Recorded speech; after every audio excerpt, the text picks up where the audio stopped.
ಮಾತಾದಿ ಶ್ರೀ ಮಾತಾ ವೈಷ್ಣೋ ದೇವಿಯ ಪವಿತ್ರ ದೇಗುಲಕ್ಕೆ ಪ್ರಯಾಣವು ಮಾತೆಯ ಕರೆಯೊಂದಿಗೆ ಪ್ರಾರಂಭವಾಗುತ್ತದೆ. ಇದು ಒಂದು ನಂಬಿಕೆ ಮಾತ್ರವಲ್ಲದೆ ಒಬ್ಬರ ಮತ್ತು ಎಲ್ಲರ ಬಲವಾದ ಅನುಭವವೂ ಆಗಿದೆ. ದೈವಿಕ ತಾಯಿ ತನ್ನ ಮಕ್ಕಳಿಗೆ ಕರೆ ಕಳಿಸುತ್ತಾಳೆ. ಒಬ್ಬ ವ್ಯಕ್ತಿಯು ಅದನ್ನು ಸ್ವೀಕರಿಸಿದ ನಂತರ ಅವಳು ಅಥವಾ ಅವನು ಎಲ್ಲಿದ್ದರೂ ತಾಯಿಗೆ ಅವಳ ಮಿತಿಯಿಲ್ಲದ ಪ್ರೀತಿ ಮತ್ತು ಆಶೀರ್ವಾದಗಳನ್ನು ಸ್ವೀಕರಿಸಲು ಬದ್ಧನಾಗಿರುತ್ತಾನೆ. ಸ್ಥಳೀಯ ಜನ ಆಡು ಮಾತಿನಲ್ಲಿ ಹೇಳುತ್ತಾರೆ, ಮಾ ಆಪ್ ಬುಲಾಂದಿ. ಇದರರ್ಥ ಮಾತೆ ಸ್ವತಃ ಕರೆ ಮಾಡುತ್ತಾಳೆ. ಹೀಗೆ ಕರೆ ಅಥವಾ ಬುಲಾವ ಇಲ್ಲದಿದ್ದರೆ ಯಾರೂ ದೇಗುಲಕ್ಕೆ ಭೇಟಿ ನೀಡಲು ಅಥವಾ ಅವಳ ಆಶೀರ್ವಾದವನ್ನು ಪಡೆಯಲು ಸಾಧ್ಯವಿಲ್ಲ. ಅವರು ಎಷ್ಟೇ ಉನ್ನತ, ಹಣವಂತ ಅಥವಾ ಪ್ರಬಲರಾಗಿದ್ದರೂ ಸಹ ಮಾತೆಯ ಕರೆ ಇಲ್ಲದಿದ್ದರೆ ಅಥವಾ ಬುಲಾವ ಇಲ್ಲದಿದ್ದರೆ ಅವಳ ದೇಗುಲಕ್ಕೆ ಭೇಟಿ ನೀಡಲು ಸಾಧ್ಯವಿಲ್ಲ. ಶ್ರೀ ಮಾತಾ ವೈಷ್ಣೋದೇವಿ ದೇವಾಲಯವು ಭಾರತದ ಅತ್ಯಂತ ಹಳೆಯ ದೇವಾಲಯಗಳಲ್ಲಿ ಒಂದಾಗಿದೆ. ಶಿವಾಲಿಕ್ ಬೆಟ್ಟ ಶ್ರೇಣಿಯ ಪವಿತ್ರ ತ್ರಿಕೂಟಾ ಬೆಟ್ಟಗಳ ಮೇಲೆ 5300 ಅಡಿ ಎತ್ತರದಲ್ಲಿದೆ. ಪವಿತ್ರ ಗುಹೆ ಕಟ್ರಾದ ಮೂಲ ಶಿಬಿರದಿಂದ 13 ಕಿಲೋಮೀಟರ್ ದೂರದಲ್ಲಿದೆ. ಕಟ್ರಾ ಪಟ್ಟಣವು ಜಮ್ಮು ಮತ್ತು ಕಾಶ್ಮೀರ ರಾಜ್ಯದಲ್ಲಿದೆ.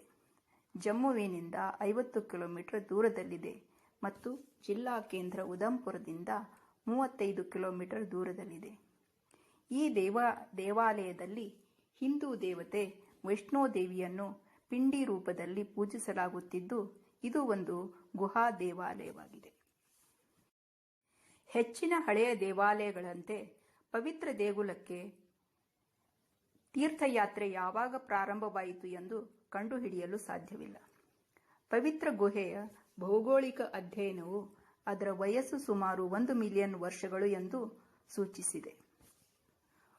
ಮಾತಾ ದೇವಿಯ ಬಗ್ಗೆ ಗೌರವ ಹಾಗೂ ಕೃತಜ್ಞತೆಯಿಂದ ಕೋಲ್ ಕಂಡೋಲಿ ಮತ್ತು ಭವನದಲ್ಲಿ ದೇವಾಲಯಗಳನ್ನು ಮೊದಲು ನಿರ್ಮಿಸಿದವರು ಪಾಂಡವರು ಎಂದು ನಂಬಲಾಗಿದೆ.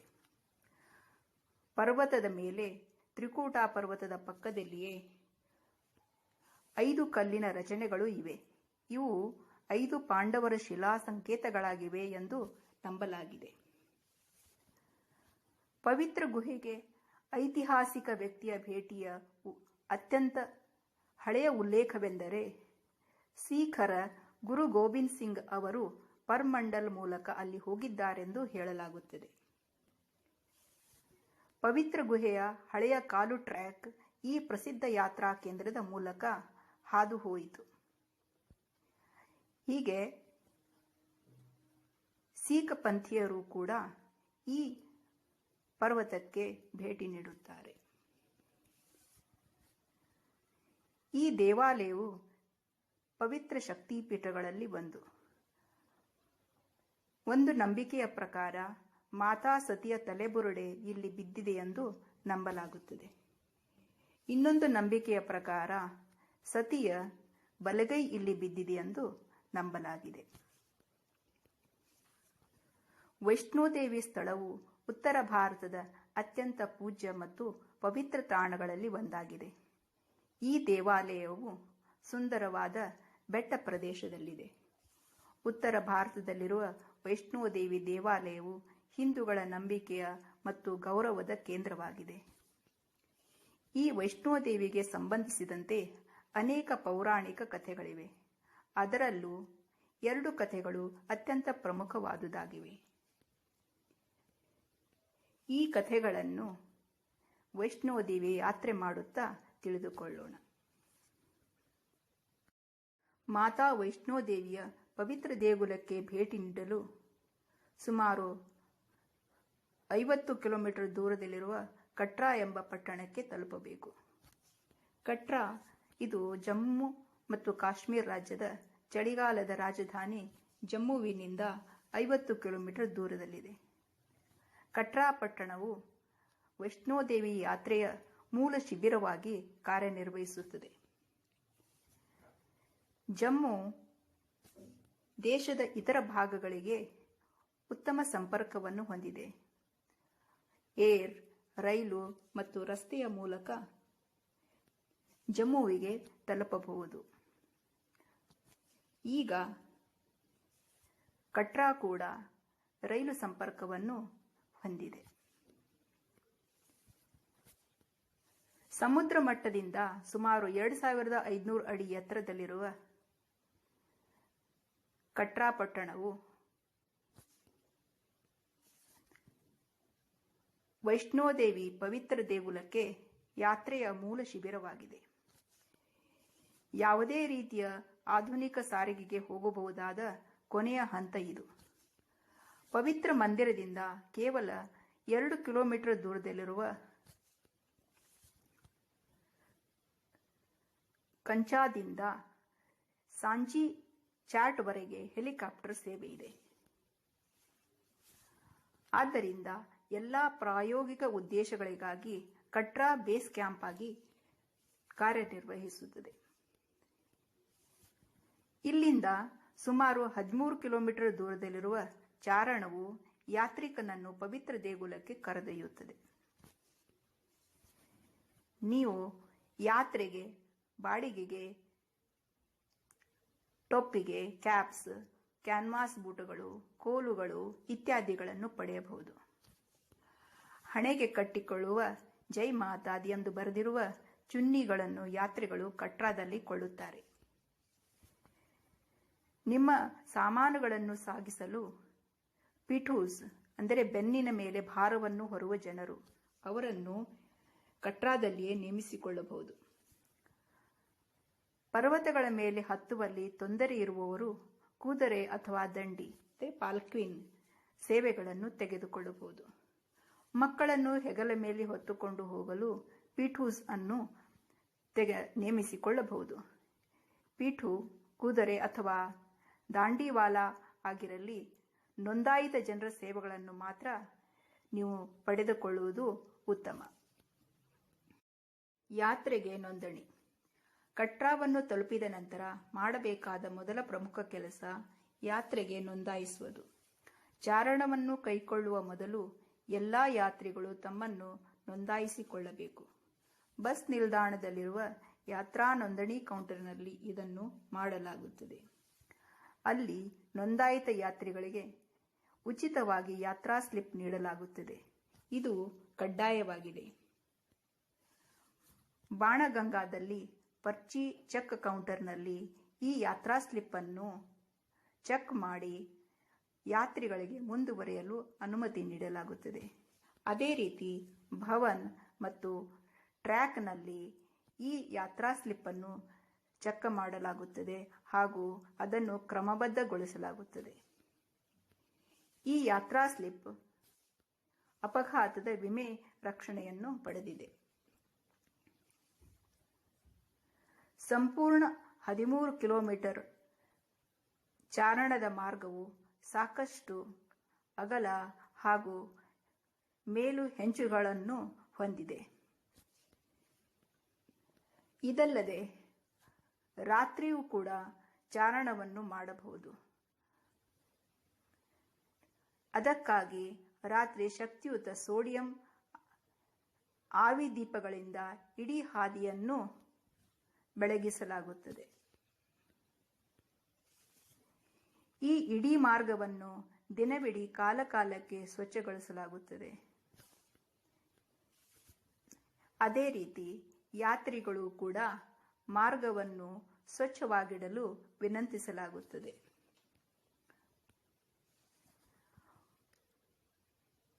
ಈ ಯಾತ್ರೆಯ ಮಾರ್ಗದುದ್ದಕ್ಕೂ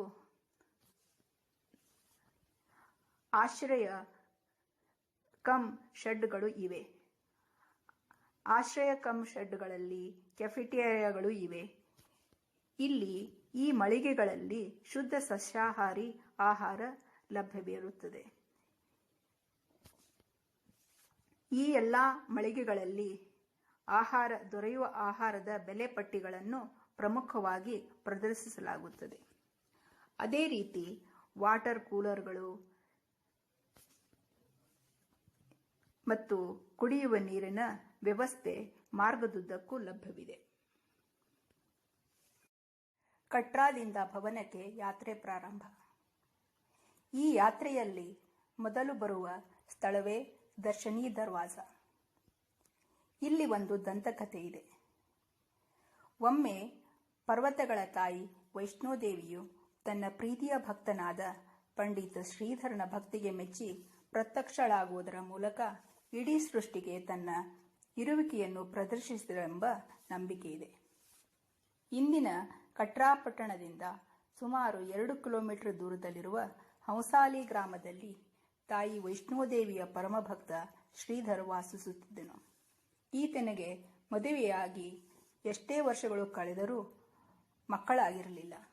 ಆದ್ದರಿಂದ ಆತ ವೈಷ್ಣೋದೇವಿಯನ್ನು ಪೂಜಿಸುತ್ತಿದ್ದನು. ಒಂದು ದಿನ ನವರಾತ್ರಿಯಂದು ಶ್ರೀಧರ್ ಕನ್ಯೆಯರನ್ನು ಹಬ್ಬಕ್ಕೆ ಕರೆದರು. ಆ ಕನ್ಯೆಯರಲ್ಲಿ ವೈಷ್ಣೋದೇವಿ ಕೂಡ ಸೇರಿಕೊಂಡಳು. ದಂತಕಥೆಯ ಪ್ರಕಾರ ಮಾತಾ ವೈಷ್ಣೋದೇವಿ ಅವರು ಪಂಡಿತ್ ಶ್ರೀಧರ್ ಅವರನ್ನು ಹೆಣ್ಣು ಮಗುವಿನ ರೂಪದಲ್ಲಿ ಈ ಸ್ಥಳದಲ್ಲಿ ಭೇಟಿಯಾದರು. ಇದನ್ನು ಇಂದು ದರ್ಶನಿ ದರ್ವಾಜ ಎಂದು ಕರೆಯಲಾಗುತ್ತದೆ. ಈ ಸ್ಥಳವನ್ನು ದರ್ಶನಿ ದರ್ವಾಜ ಕರೆಯಲು ಇನ್ನೊಂದು ಕಾರಣವೆಂದರೆ ಇಲ್ಲಿಂದ ತ್ರಿಕೂಟಾ ಪರ್ವತದ ಸಂಪೂರ್ಣ ನೋಟವನ್ನು ನೋಡಬಹುದು. ಬಾಣಗಂಗಾ ಪೊಲೀಸ್ ಚೆಕ್ ಪೋಸ್ಟ್ ಮತ್ತು ಯಾತ್ರಾ ಪರ್ಚಿ ಚೆಕ್ ಪೋಸ್ಟ್ ನಂತರ ಯಾತ್ರಿಕರು ಒಂದು ಸಣ್ಣ ಸೇತುವೆಯನ್ನು ತಲುಪುತ್ತಾರೆ. ಅದರ ಅಡಿಯಲ್ಲಿ ಮಾತಾ ಅವರ ಪವಾಡಗಳು ಮತ್ತು ದಂತಕಥೆಗಳಿಗೆ ಸಂಬಂಧಿಸಿದ ಪೌರಾಣಿಕ ನದಿಯಾದ ಬಾಣಗಂಗಾ ಹರಿಯುತ್ತದೆ. ದಂತಕಥೆಯ ಪ್ರಕಾರ ಭಕ್ತನಾದ ಪಂಡಿತ್ ಶ್ರೀಧರನು ಒಂದು ದಿನ ನವರಾತ್ರಿಯಂದು ಕನ್ಯೆಯರನ್ನು ಹಬ್ಬಕ್ಕೆ ಕರೆದರು. ಆ ಕನ್ಯೆಯರಲ್ಲಿ ವೈಷ್ಣೋದೇವಿ ಕೂಡ ಸೇರಿಕೊಂಡಳು. ಪೂಜೆ ಮುಗಿದ ನಂತರ ಎಲ್ಲಾ ಕನ್ಯೆಯರು ಪ್ರಸಾದವನ್ನು ಸ್ವೀಕರಿಸಿ ಹೊರಡುತ್ತಾರೆ. ಆದರೆ ವೈಷ್ಣೋದೇವಿ ಅಲ್ಲೇ ಇದ್ದು ತನ್ನ ಭಕ್ತ ಶ್ರೀಧರನಲ್ಲಿ ಎಲ್ಲರನ್ನೂ ಮನೆಗೆ ಭಂಡಾರಕ್ಕೆ ಬರುವಂತೆ ಆಹ್ವಾನಿಸು ಎಂದು ಹೇಳುತ್ತಾಳೆ. ಶ್ರೀಧರ್ ಈ ಹುಡುಗಿಯ ಮಾತಿಗೆ ಒಪ್ಪಿಕೊಂಡು ಭಂಡಾರಕ್ಕೆ ಎಲ್ಲರನ್ನೂ ಆಹ್ವಾನಿಸುತ್ತಾನೆ. ಭಕ್ತ ಶ್ರೀಧರನು ಗುರು ಗೋರಖನಾಥರನ್ನು ಮತ್ತು ಅವರ ಶಿಷ್ಯ ಬಾಬಾ ಭೈರವನಾಥರನ್ನು ಊಟಕ್ಕೆ ಆಹ್ವಾನಿಸಿದರು. ನಂತರ ಅನೇಕ ಗ್ರಾಮಸ್ಥರು ಪಂಡಿತ್ ಶ್ರೀಧರನ ಮನೆಗೆ ಭೋಜನಕ್ಕಾಗಿ ಬರುತ್ತಾರೆ. ಆಗ ತಾಯಿ ವೈಷ್ಣೋದೇವಿ ಎಲ್ಲರಿಗೂ ರಹಸ್ಯಮಯ ಪಾತ್ರೆಯಲ್ಲಿ ಊಟವನ್ನು ನೀಡಲು ಪ್ರಾರಂಭಿಸಿದಳು. ಎಲ್ಲ ಗ್ರಾಮಸ್ಥರು ಇದನ್ನು ಕಂಡು ಆಶ್ಚರ್ಯಚಕಿತರಾದರು. ಇಷ್ಟು ಜನರಿಗೆ ಆಹಾರವನ್ನು ನೀಡುತ್ತಿರುವ ಈ ಹುಡುಗಿ ಯಾರೆಂದು ಎಲ್ಲರಲ್ಲೂ ಕುತೂಹಲ ಸೃಷ್ಟಿಯಾಯಿತು. ಕನ್ಯೆಯ ರೂಪದಲ್ಲಿದ್ದ ವೈಷ್ಣೋದೇವಿಯು ಗ್ರಾಮಸ್ಥರೆಲ್ಲರಿಗೂ ಭೋಜನವನ್ನು ಬಡಿಸುತ್ತಾ ಭೈರವನಾಥನ ಬಳಿಗೆ ಬರುತ್ತಾಳೆ. ಆಗ ಭೈರವನಾಥನು, ನನಗೆ ಸಸ್ಯಾಹಾರ ಪದಾರ್ಥ ಬೇಡ, ನನಗೆ ಮಾಂಸ ಹಾಗೂ ಕುಡಿಯಲು ಬೇಕೆಂದು ಕೇಳುತ್ತಾನೆ.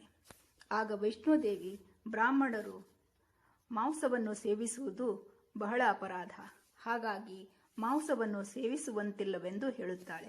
ಆದರೆ ಭೈರವನಾಥನು ಉದ್ದೇಶಪೂರ್ವಕವಾಗಿ ನನಗೆ ಮಾಂಸಾಹಾರ ಬೇಕೇ ಬೇಕೆಂದು ಒತ್ತಾಯಿಸಿ ದೇವಿಯನ್ನು ಹಿಡಿಯಲು ಹೋಗುತ್ತಾನೆ.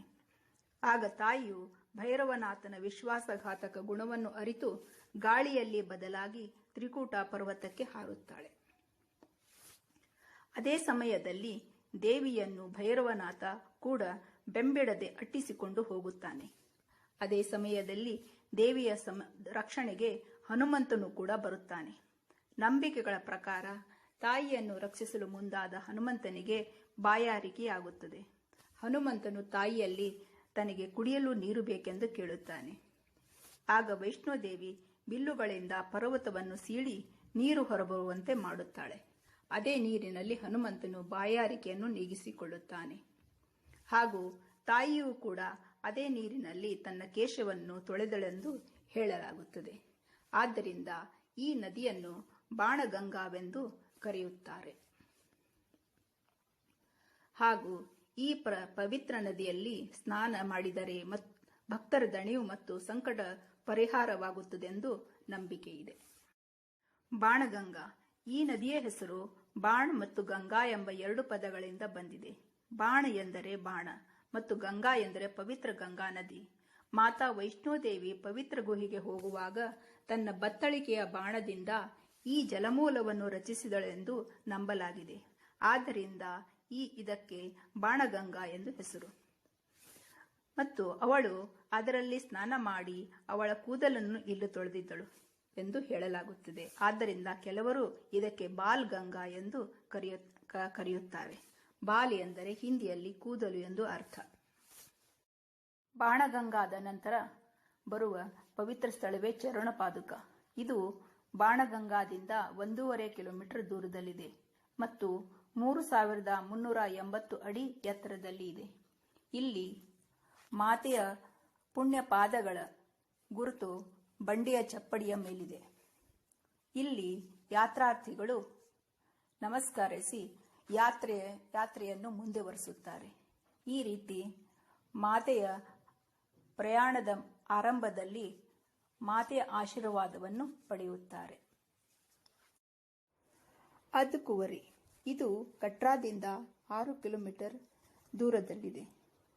ಕಟ್ರಾದಿಂದ ಪವಿತ್ರ ಗುಹೆಯ 13 ಕಿಲೋಮೀಟರ್ ದೂರದ ಯಾತ್ರೆಯ ಮಧ್ಯಭಾಗದಲ್ಲಿ ಬರುವ ಪವಿತ್ರ ದರ್ಶನಗಳಲ್ಲಿ ಒಂದಾಗಿದೆ.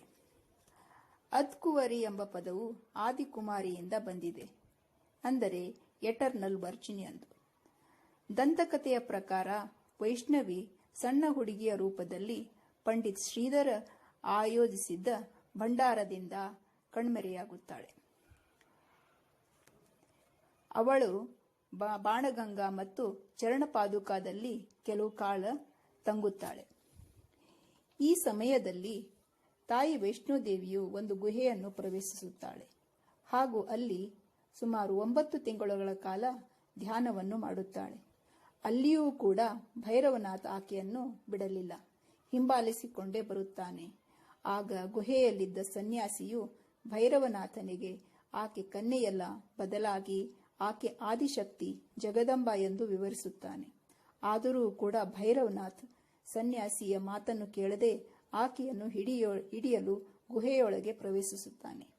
ಇದರಿಂದಾಗಿ ಮಾತೆಯು ಗುಹೆಯ ಇನ್ನೊಂದು ಬದಿಯಿಂದ ಹೊರಹೋಗುತ್ತಾಳೆ. ಆ ಗುಹೆಯನ್ನು ಇಂದಿಗೂ ಕೂಡ ಅರ್ಧಕುಮಾರಿ ಅಥವಾ ಆದಿಕುಮಾರಿ ಅಥವಾ ಗರ್ಭಜೂನಿ ಎಂದು ಕರೆಯಲಾಗುತ್ತದೆ. ಅವಳು ಧ್ಯಾನ ಮಾಡಿದ್ದಾಳೆಂದು ನಂಬಲಾದ ನಿಖರವಾದ ಸ್ಥಳವು ಗುಹೆಯೊಳಗೆ ಬಲಗಡೆಯಲ್ಲಿದೆ ಮತ್ತು ಗರ್ಭದ ಆಕಾರದಲ್ಲಿದೆ. ವೈಷ್ಣವಿ ಗರ್ಭದ ಆಕಾರದ ಗುಹೆಯಲ್ಲಿ 9 ತಿಂಗಳುಗಳ ಕಾಲ ಆಧ್ಯಾತ್ಮಿಕ ತಪಸ್ಸನ್ನು ಮಾಡಿದಳು. ಈ ಗುಹೆ ಗರ್ಭಜೂನಿ ಎಂದು ಹೆಸರಿನಿಂದ ಜನಪ್ರಿಯವಾಗಿದೆ. ಈ ಗುಹೆಯ ಮೂಲಕ ಹಾದು ಹೋಗುವ ಮೂಲಕ ಭಕ್ತರ ಪಾಪಗಳು ಶುದ್ಧವಾಗುತ್ತವೆ ಮತ್ತು ಅವನ ಆತ್ಮವು ಮತ್ತೆ ಧರ್ಮನಿಷ್ಠವಾಗುತ್ತದೆ ಎಂದು ಸಾಮಾನ್ಯವಾಗಿ ನಂಬಲಾಗಿದೆ. ತನ್ನ ಧ್ಯಾನದ ಸಮಯದಲ್ಲಿ ಭೈರವನಾಥ್ ತನ್ನ ಹುಡುಕಾಟದಲ್ಲಿ ಗುಹೆಯನ್ನು ಸಮೀಪಿಸಿದ್ದಾನೆಂದು ದೇವಿಗೆ ಅರಿವಾದಾಗ ಅವಳು ತನ್ನ ತ್ರಿಶೂಲದೊಂದಿಗೆ ಇನ್ನೊಂದು ತುದಿಯಲ್ಲಿ ನಿರ್ಗಮನವನ್ನು ಸೃಷ್ಟಿಸಿ ಪವಿತ್ರ ಗುಹೆಯತ್ತ ಸಾಗುತ್ತಾಳೆ. ಗುಹೆ ತುಂಬಾ ಕಿರಿದಾಗಿರುವುದರಿಂದ ಒಂದು ಸಮಯದಲ್ಲಿ ಒಬ್ಬ ವ್ಯಕ್ತಿ ಮಾತ್ರ ಅದರ ಮೂಲಕ ಹಾದು ಹೋಗಬಹುದು. ಹಿಮ್ಕೋಟಿ ಹೊಸ ಟ್ರ್ಯಾಕ್ನಲ್ಲಿ ಅಡ್ಡದಾರಿಯಿಂದ 2.75 ಕಿಲೋಮೀಟರ್ ದೂರದಲ್ಲಿದೆ. ಇಡೀ ಕಣಿವೆಯ ಅದ್ಭುತ ದೃಶ್ಯಗಳನ್ನು ಹೊಂದಿರುವ ಈ ಟ್ರ್ಯಾಕಲ್ಲಿ ಹಿಮ್ಕೋಟಿ ಅತ್ಯಂತ ಸುಂದರವಾದ ತಾಣವಾಗಿದೆ. ಈ ಸ್ಥಳಕ್ಕೆ ಯಾವುದೇ ಸಾಂಪ್ರದಾಯಿಕ ಅಥವಾ ಧಾರ್ಮಿಕ ಪ್ರಾಮುಖ್ಯತೆ ಇಲ್ಲವಾದರೂ ಈ ಸ್ಥಳ ಸ್ವರೂಪ ಮತ್ತು ನೈಸರ್ಗಿಕ ಸೌಂದರ್ಯದಿಂದ ಇಲ್ಲಿಯ ಯಾತ್ರಿಕರನ್ನು ಅಲೌಕಿಕ ಹಾಗೂ ಮೋಹದಿಂದ ಆವರಿಸುತ್ತದೆ. ಶ್ರೀ ಮಾತಾ ವೈಷ್ಣೋದೇವಿ ದೇಗುಲ ಮಂಡಳಿ ಇಲ್ಲಿ ವ್ಯೂ ಪಾಯಿಂಟ್ ರೆಸ್ಟೋರೆಂಟ್ಗಳನ್ನು ಅಭಿವೃದ್ಧಿಪಡಿಸಿದೆ. ಇಲ್ಲಿ ಯಾತ್ರಿಗಳಿಗೆ ಪಾನೀಯಗಳು, ಔಷಧಿಗಳು, ಆಮ್ಲಜನಕ ಸಿಲಿಂಡರ್ಗಳು, ಇನ್ನೂ ಅನೇಕ ವಸ್ತುಗಳು ಇಲ್ಲಿ ದೊರಕುತ್ತವೆ. ಇಲ್ಲಿ ಜನರಿಗಾಗಿ ವಿಶ್ರಾಂತಿ ಬೆಂಚುಗಳನ್ನು ದೇಗುಲ ಮಂಡಳಿಯವರು ನಿರ್ಮಿಸಿದ್ದಾರೆ. ಇಲ್ಲಿ ಕೃತಕ ಕೊಳ, ಉದ್ಯಾನ, ಧ್ಯಾನ ಕೇಂದ್ರ ಮತ್ತು ಅನೇಕ ವ್ಯೂ ಪಾಯಿಂಟ್ಗಳನ್ನು ಅಭಿವೃದ್ಧಿಪಡಿಸಲಾಗುತ್ತಿದೆ. ದಾರಿಯುದ್ದಕ್ಕೂ ಜೈ ಮಾತಾಜಿ ಎನ್ನುವ ಭಕ್ತ ಸಮೂಹ, ಕುದುರೆಗಳ ಮೂಲಕ ಬೆಟ್ಟವೇರುವ ಇಳಿಯುವ ಭಕ್ತರು, ಅಲ್ಲಲ್ಲಿ ಡೋಲುಗಳನ್ನು ಬಾರಿಸುವ ಯಾತ್ರಿಗಳು, ಚಿಕ್ಕ ಮಕ್ಕಳನ್ನು ಲಗೇಜುಗಳನ್ನು ಹೊತ್ತುಕೊಂಡ ಟಿಪ್ಪುಗಳು, ಇಂತಹ ದೃಶ್ಯ ರೋಮಾಂಚಕ ಮತ್ತು ಭಕ್ತಿಯನ್ನು ಹೆಚ್ಚಿಸುತ್ತದೆ. ಸಾಂಜಿ ಛತ್ ಇದು ಕಟ್ರಾದಿಂದ 9.5 ಕಿಲೋಮೀಟರ್ ದೂರದಲ್ಲಿದೆ. ಇಲ್ಲಿ ಯಾತ್ರಿಗಳು ಸ್ವಲ್ಪ ಸಮಯ ವಿಶ್ರಾಂತಿಯನ್ನು ಪಡೆಯಬಹುದು. ಈ ಸ್ಥಳದಲ್ಲಿ ವಸತಿ ಸೌಲಭ್ಯವಿದೆ. ಇಲ್ಲಿಂದ ಭವನ ಅಂದರೆ ಪವಿತ್ರ ಗುಹೆ ಕೇವಲ 3.5 ಕಿಲೋಮೀಟರ್ ದೂರದಲ್ಲಿದೆ. ಸಾಂಜಿ ಛಾತ್ನಲ್ಲಿ ಹೆಲಿಪ್ಯಾಡ್ ಇದೆ. ಕಟ್ರಾದಿಂದ ಸಾಂಜಿ ಛಾತ್ವರೆಗೆ ಹೆಲಿಕಾಪ್ಟರ್ ಸೇವೆಯು ದೊರಕುತ್ತದೆ. ನಾನು ಸಾಂಜಿ ಛಾತ್ ತಲುಪಿದಾಗ ಸಂಜೆ 4 ಗಂಟೆ. ಹಿಂದಿನ ದಿನ ಇಲ್ಲಿ ಹಿಮ ಬಿದ್ದಿದ್ದರಿಂದ ಈಗಲೂ ಈ ಸ್ಥಳ ಹಿಮಾಚ್ಛಾದಿತವಾಗಿತ್ತು. ನಾನು ಮೊದಲ ಬಾರಿಗೆ ಹಿಮವನ್ನು ನೋಡಿದ್ದು ಈ ಸ್ಥಳದಲ್ಲಿಯೇ. ಭವನ ಜೈ ಮಾತಾದಿ ಭವನ ಇದು ಮಾ ವೈಷ್ಣೋದೇವಿ ಪಿಂಡಿ ರೂಪದಲ್ಲಿ ನೆಲೆಸಿರುವ ಪವಿತ್ರ ಯಾತ್ರೆಯ ಮುಖ್ಯ ಸ್ಥಳ. ಭವನವನ್ನು ತಲುಪಿದಾಗ ಕೆಲವು ಯಾತ್ರಾರ್ಥಿಗಳು ಸ್ನಾನ ಮಾಡಿ ತಮ್ಮ ಬಟ್ಟೆಗಳನ್ನು ಇಲ್ಲಿ ಬದಲಾಯಿಸಿಕೊಳ್ಳುತ್ತಾರೆ. ಯಾತ್ರಿಗಳು ತಮ್ಮ ಸಾಮಾನು, ಚರ್ಮದ ವಸ್ತುಗಳು, ಕ್ಯಾಮರಾ, ಗಡಿಯಾರಗಳನ್ನು ಕಾಯ್ದಿರಿಸಿ ರಸೀತಿಯನ್ನು ಪಡೆಯುವ ಸ್ಥಳ. ಯಾತ್ರಿಗಳು ಬೆಲೆಬಾಳುವ ವಸ್ತುಗಳನ್ನು ಪ್ರತ್ಯೇಕವಾಗಿ ಕಾಯ್ದಿರಿಸಿ ರಸೀತಿ ಪಡೆಯುವುದು ಉತ್ತಮ.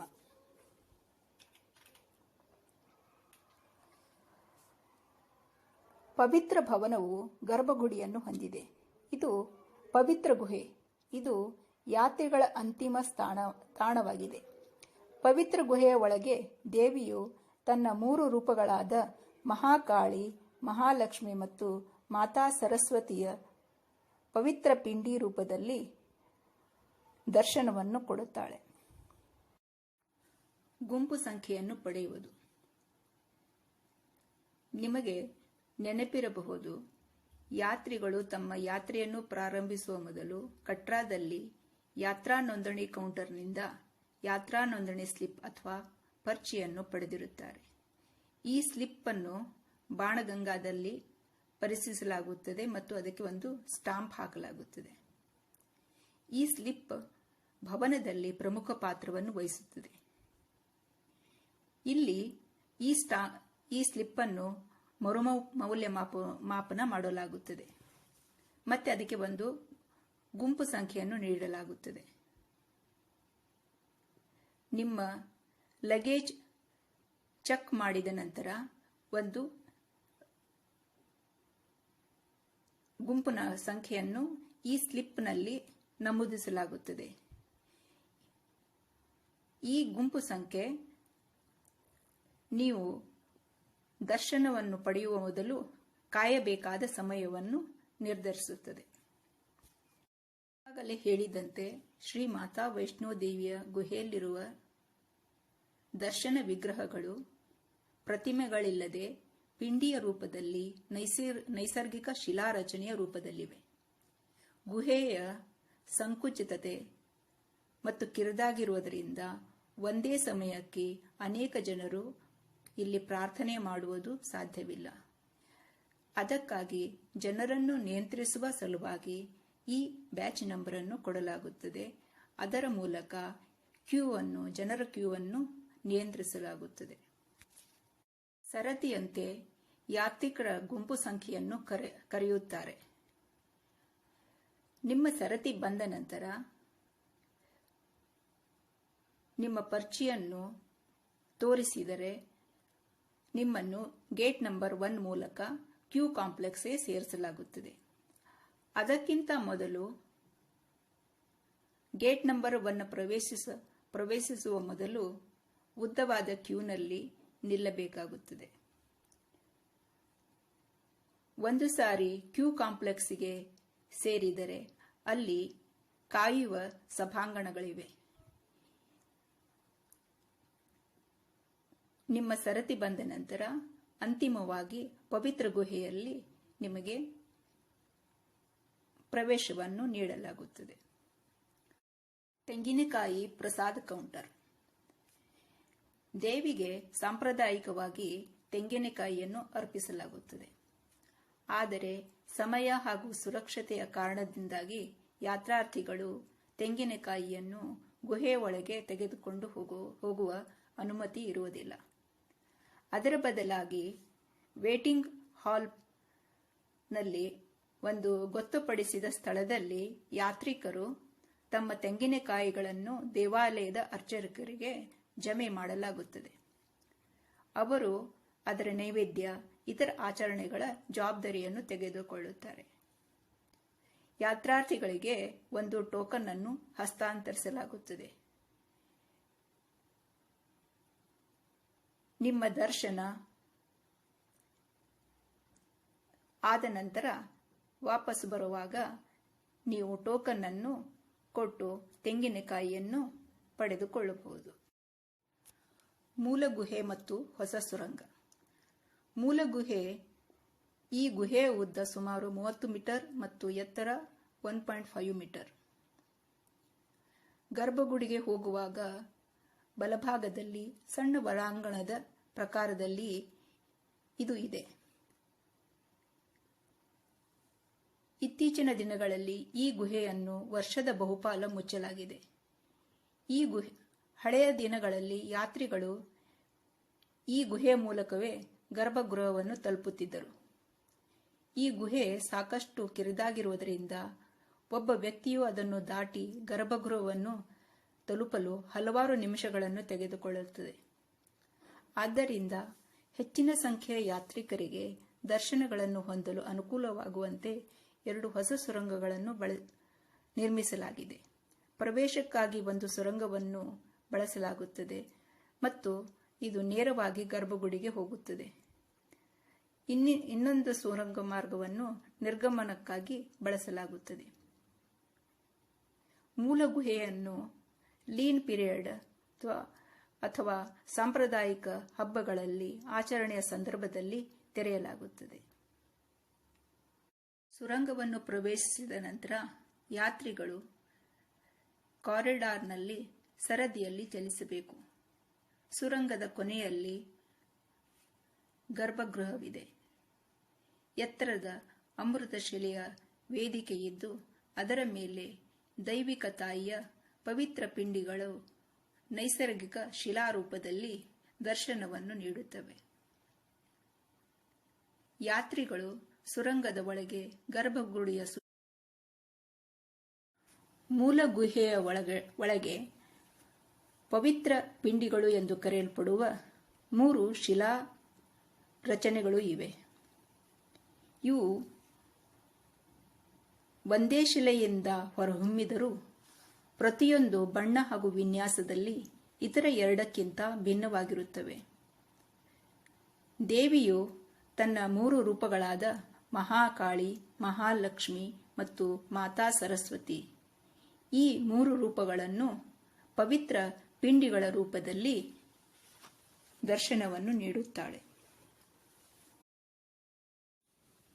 ಪವಿತ್ರ 3 ಪಿಂಡಿಗಳು. ಮೊದಲನೆಯದು ಮಹಾಕಾಳಿ. ಭಕ್ತರ ಎದುರು ಬಲಭಾಗದಲ್ಲಿ ಮಾತಾ ಮಹಾಕಾಳಿಯ ಪವಿತ್ರ ಪಿಂಡಿ ಇದೆ. ಇದು ವಿಸರ್ಜನೆಯ ಸರ್ವೋಚ್ಚ ಶಕ್ತಿ, ಲಯದ ಸರ್ವೋಚ್ಚ ಶಕ್ತಿ, the supreme energy of dissolution. ಅವಳೊಂದಿಗೆ ಸಂಬಂಧಿಸಿದ ಬಣ್ಣ ಕಪ್ಪು. ಈ ಶಿಲೆಯು ಕಪ್ಪು ವರ್ಣದಲ್ಲಿದೆ. ವಿಸರ್ಜನೆಯ ಸರ್ವೋಚ್ಚ ಶಕ್ತಿ ಮಾತಾ ಮಹಾಕಾಳಿ. ಅವಳು ತಮೋ ಗುಣವನ್ನು ಪ್ರತಿನಿಧಿಸುತ್ತಾಳೆ. ಜೀವನದ ಅಜ್ಞಾತ ಕ್ಷೇತ್ರಗಳಿಗೆ ಸಂಬಂಧಿಸಿದ ಗುಣ. ಮಾತಾ ಮಹಾಲಕ್ಷ್ಮಿ. ಮಧ್ಯದಲ್ಲಿ ಹಳದಿ ಕೆಂಪು ಛಾಯೆಯೊಂದಿಗೆ ಮಾತಾ ಮಹಾಲಕ್ಷ್ಮಿಯ ಪವಿತ್ರ ಪಿಂಡಿ ಇದೆ. ಇವಳು ನಿರ್ವಹಣೆಯ ಸರ್ವೋಚ್ಚ ಶಕ್ತಿ. ಮಾತಾ ಮಹಾಲಕ್ಷ್ಮಿಗೆ ಸಂಬಂಧಿಸಿದ ಬಣ್ಣ ಹಳದಿ. ಇವಳು ನಿರ್ವಹಣೆಯ ಸರ್ವೋಚ್ಚ ಶಕ್ತಿ. ರಾಜಸ ಗುಣವನ್ನು ಪ್ರತಿನಿಧಿಸುತ್ತಾಳೆ. ಸ್ಫೂರ್ತಿ, ಶ್ರಮದ ಗುಣಮಟ್ಟ, ಸಂಪತ್ತು, ಸಮೃದ್ಧಿ, ಲಾಭಗಳು, ಜೀವನದ ಗುಣಮಟ್ಟ ಇವುಗಳೆಲ್ಲದ ಮೂಲವೆಂದು ಪರಿಗಣಿಸಲಾಗಿದೆ.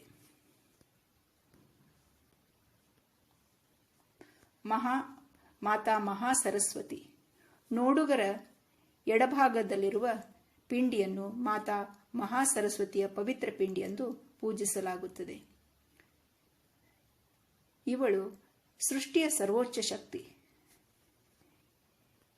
ಈ ಪಿಂಡಿಯು ಬಿಳಿಯ ಬಣ್ಣವನ್ನು ಹೊಂದಿರುತ್ತದೆ. ಬಿಳಿ ಬಣ್ಣವನ್ನು ಮಾತಾ ಮಹಾ ಸರಸ್ವತಿಗೆ ಸಂಬಂಧಿಸಿದ ಬಣ್ಣವೆಂದು ಪರಿಗಣಿಸಲಾಗಿದೆ. ಸೃಷ್ಟಿಯ ಸರ್ವೋಚ್ಚ ಶಕ್ತಿಯಾಗಿರುವುದರಿಂದ ಮಾತಾ ಮಹಾ ಸರಸ್ವತಿಯನ್ನು ಸೃಷ್ಟಿಯ ಜ್ಞಾನ, ಬುದ್ಧಿವಂತಿಕೆ, ಸದಾಚಾರ, ಕಲೆ, ಆಧ್ಯಾತ್ಮಿಕತೆ, ಧರ್ಮನಿಷ್ಠೆ ಇತ್ಯಾದಿಗಳ ಮೂಲವೆಂದು ಪರಿಗಣಿಸಲಾಗಿದೆ. ಬಿಳಿ ಬಣ್ಣವು ಧರ್ಮನಿಷ್ಠೆ ಮತ್ತು ಪರಿಶುದ್ಧತೆಯನ್ನು ಸೂಚಿಸುವ ಬಣ್ಣವಾದ್ದರಿಂದ ಇದು ಮಾತಾ ಮಹಾ ಸರಸ್ವತಿಯ ಸಂಬಂಧಿಸಿದೆ. ಅವಳು ಸತ್ವಗುಣವನ್ನು ಪ್ರತಿನಿಧಿಸುತ್ತಾಳೆ.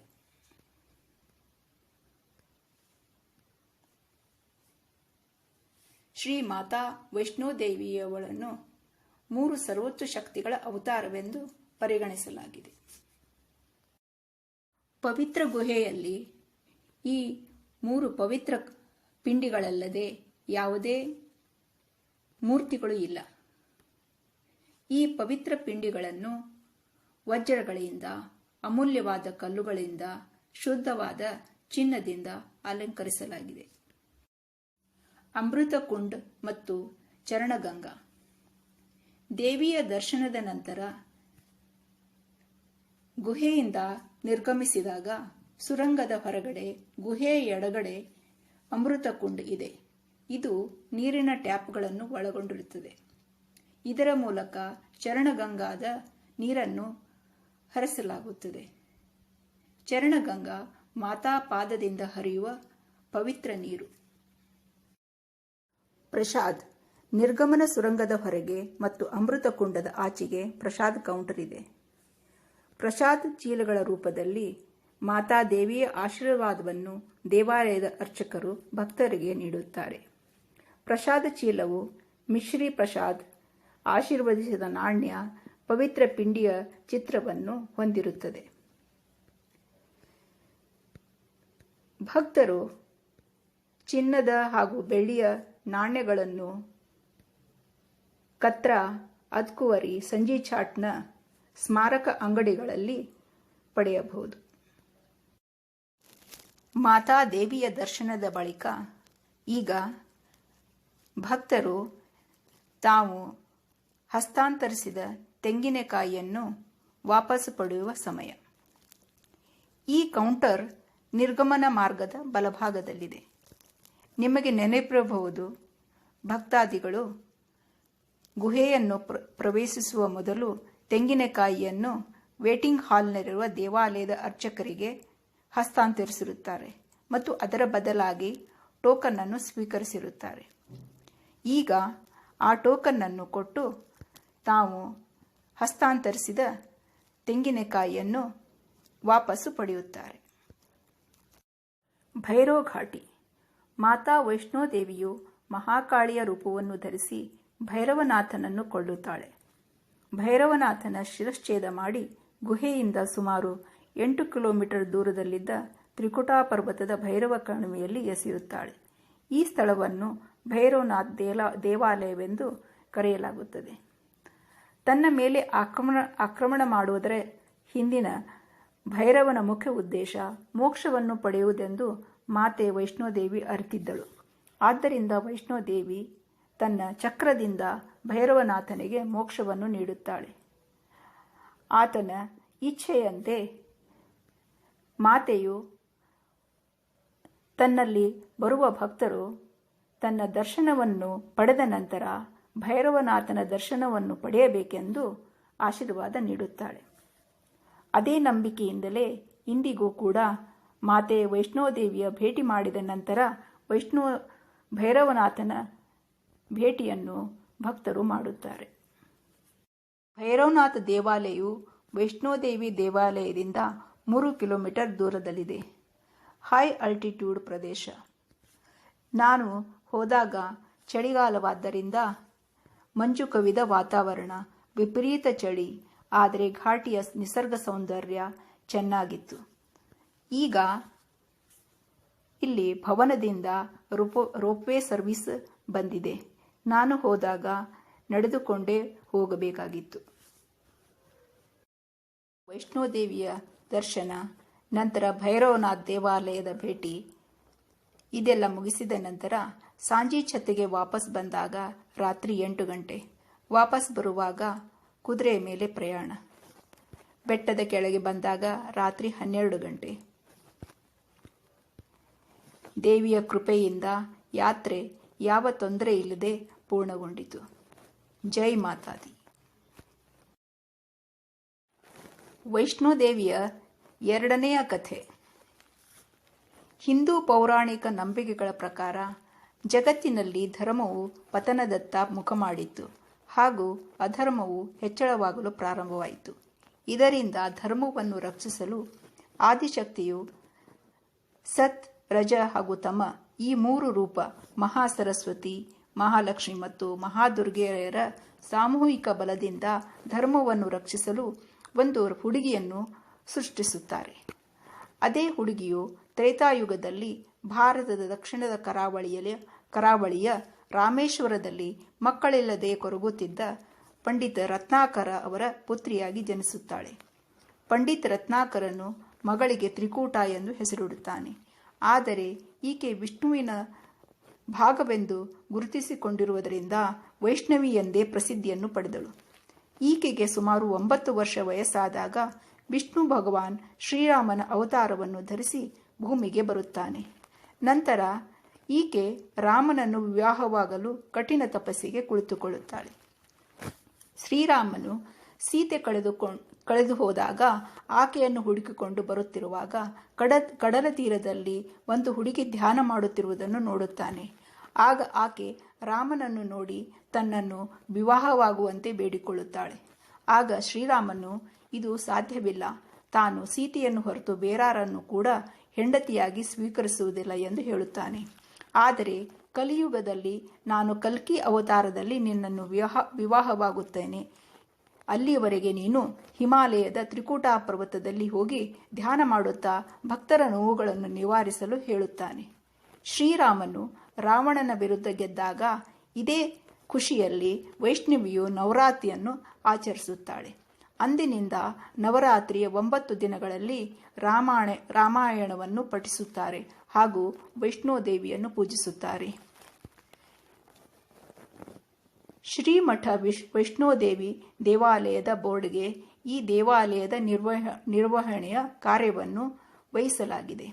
ವಾರ್ಷಿಕವಾಗಿ ದೇಶಾದ್ಯಂತ ಸುಮಾರು 8 ಮಿಲಿಯನ್ ಭಕ್ತರು ವೈಷ್ಣೋದೇವಿ ದೇವಾಲಯಕ್ಕೆ ಭೇಟಿ ನೀಡುತ್ತಾರೆ. ಈ ದೇವಾಲಯ ಆಂಧ್ರಪ್ರದೇಶದ ತಿರುಮಲ ವೆಂಕಟೇಶ್ವರ ದೇವಸ್ಥಾನದ ನಂತರ ರಾಷ್ಟ್ರದಲ್ಲೇ 2ನೆಯ ಅತ್ಯಂತ ಹೆಚ್ಚಿನ ಭಕ್ತಾದಿಗಳು ಭೇಟಿ ನೀಡುವ ದೇವಾಲಯ ಎಂದು ಹೇಳಲಾಗುತ್ತದೆ. ಜೈ ಮಾತಾದಿ.